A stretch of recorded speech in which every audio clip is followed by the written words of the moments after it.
Hey everybody, welcome back. Jill Hewlett is here doing our monthly installment Journey to Wellness, and she is a wellness expert and a brain gym consultant. Welcome to the show, Jill.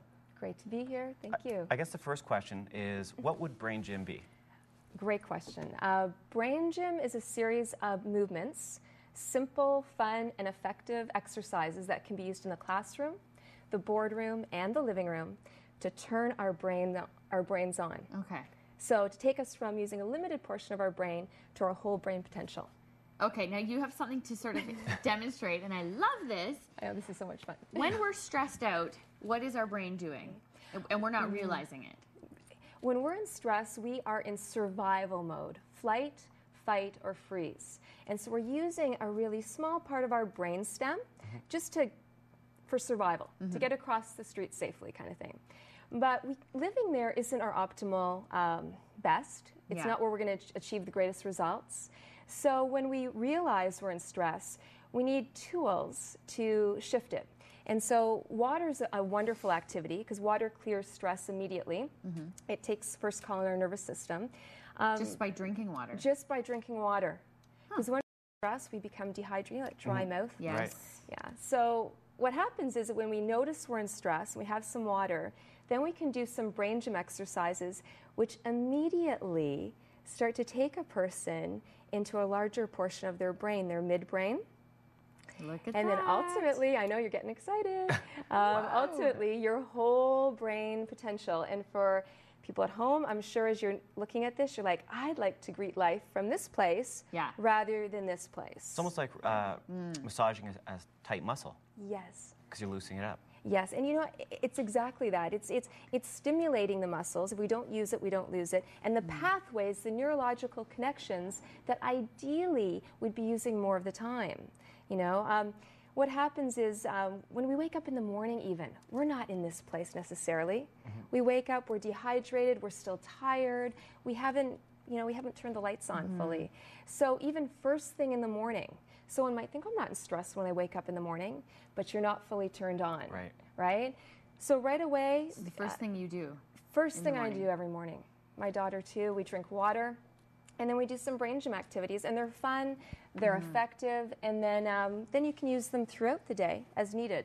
In the classroom, a wonderful place. Grade levels go up 20, 30, 40, even 50% when these movements are used regularly. Interesting. Yeah. And so imagine what that does for adults in the workplace. Yeah, you go into a big meeting, do a little brain gym. Would that help? Oh, absolutely. Yeah.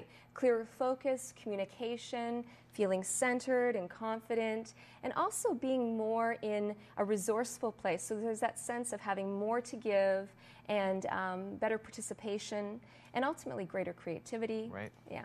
Okay. Well, can we try a few exercises just to show everybody at home how easy it really is? Sure. You can do it anywhere. Absolutely. Unless you're driving. Yeah. If I say, if you're at a stop sign, that's fair game. Okay. So we can do a simple all-over body massage just by using the ears. I think we may have done this before. So we'll just warm you up with a familiar one. So it's called a thinking cap. And you're going to massage the earlobe, starting at the top and going around the curve and rolling outward bit by bit until you get to the bottom of the lobe or around your earring, if you're wearing any, Jeff. Or your earpiece. So this is really concentrating on all the muscles in your body through your earlobe? Well, this is more for energy. These are acupressure points, 400 of them. Oh, yeah. They're located in the ear. So, if you went to see an acupuncturist, they could work with a small area of the body and then be stimulating the entire system. Okay, so here's a question. Sometimes I get hot ear. Does that mean someone's talking about me or my brain needs to be stimulated? Probably both. Probably both. Interesting. Oh, that's a good question. Now, when you're doing this, your ears are going to get red, a little larger. Quite warm, actually. The redness will go away. They get larger. And you can hear better. It turns on binaural hearing, which means hearing with both sides of the brain. Because as you know, we have a left side for logic and practicality and systems and details. Then we have a right brain responsible, which is called the Gestalt brain, responsible for creativity, spontaneity, playfulness, in the momentness. And we need them to work together so that we can access all of the potential that is available in day-to-day life, at work, in the classroom. Beautiful. What are some other exercises we can do for the rest of the body, not just the ears? Okay, well, talking about bringing the left and right brain together, we can do a movement that's called a cross crawl. It can be done sitting or standing, so try it with us. Try it at home. Opposite hand to opposite knee. I think this is an exercise. I know. You're I getting feel an like ab I've done this workout. before in a You're working out that Doing your abs. yeah. that belly you were talking about, Jacqueline. Yeah. I need to do a few hundred of these every day. Okay. So you're doing this now. The great thing with this is kids can do this as an activity where you do opposite hand.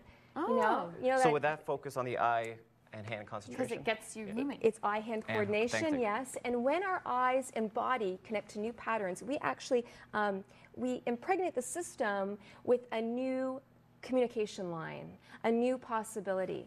And what happens is with day-to-day repetition, sitting too long, the brain starts to close down because we're not using it fully. We're not activating it. So sitting in the classroom, adults sitting behind a work desk, it's like the screensaver comes on your body. Right. You need to move it interesting. so it comes on. It's a good analogy. Yeah. Another. So you need to wake things up again. Exactly. Even just giving it a little shake is a great thing. I was once working with a mom, and she just had an aha moment. She said, okay, I get it now. My son doesn't like to do homework. It's not that he doesn't like to, he just doesn't focus. He doesn't pay attention. Well, what had happened was every day after work, after school, it was a challenge to get him to sit still and do his homework. And one day he was running around and he said, no, Mom, I need to organize my brain first.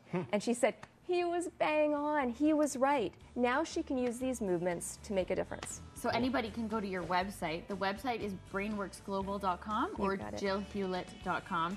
And can they find some exercises there? We have a movement of the month, and you can email it to a friend. Beautiful. Oh, nice. Coming up next, the Lake Simcoe Region Conservation Authority will be here.